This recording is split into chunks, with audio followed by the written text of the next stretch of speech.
Hello, I'm Kochanski, Wilderness Living Skills and Survival Instructor, specializing in the Boreal forest.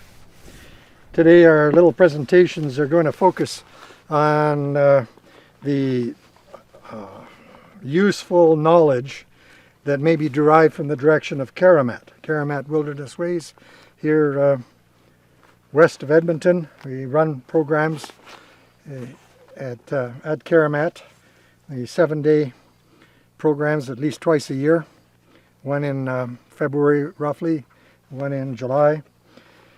People are always anxious to find good information, so we'll review that. What we know the best, what comes from our direction. There is a copy of my book that I wrote in 1987. It is actually based on a book called Bushcraft by Richard Graves from the Southern Hemisphere.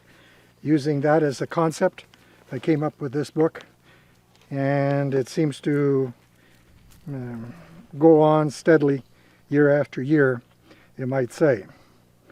Now, I started all of this in 68, and or even 1967, and in 1987 I came out with this book. So 20 years of active participation in trying to become an instructor and trying to put together the knowledge that pertains to what we define as bushcraft, which really is not survival. Maybe this amount of the book, you might say, is actual survival knowledge if you're going to define it properly. But at any rate, it deals with relating to the bush almost in the way a gypsy would, or my great-grandfather might, in the sense you have a knife, an axe, a saw, a shovel, a pot, and off you go. Nature provides as much as possible with regard to shelter, fire, cooking, under that type of conditions, and on and on. So it's kind of a camping situation where maybe you could be criticized for depending too much on the environment for building your table or building a suspension system or whatever. And keep in mind, this is for the northern forest. This is not the same condition as desert areas or hardwood forests.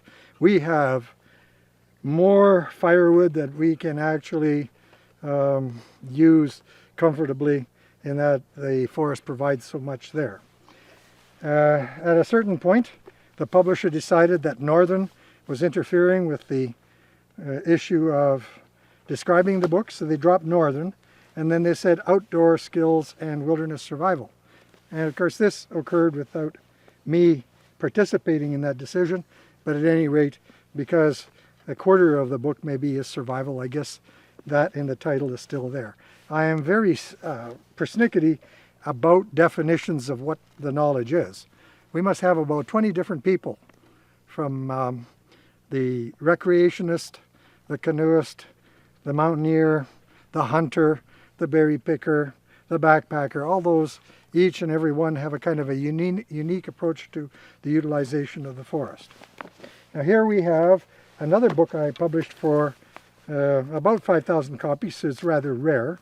There's actually a DVD that's folk toys, and it's called Bush Arts. But you tend to get this perhaps in the DVD, where you're looking at the type of crafts that relate almost totally with the out of doors, and oriented towards perhaps working with kids in the school programs. So it is about wreaths and carving and making folk toys.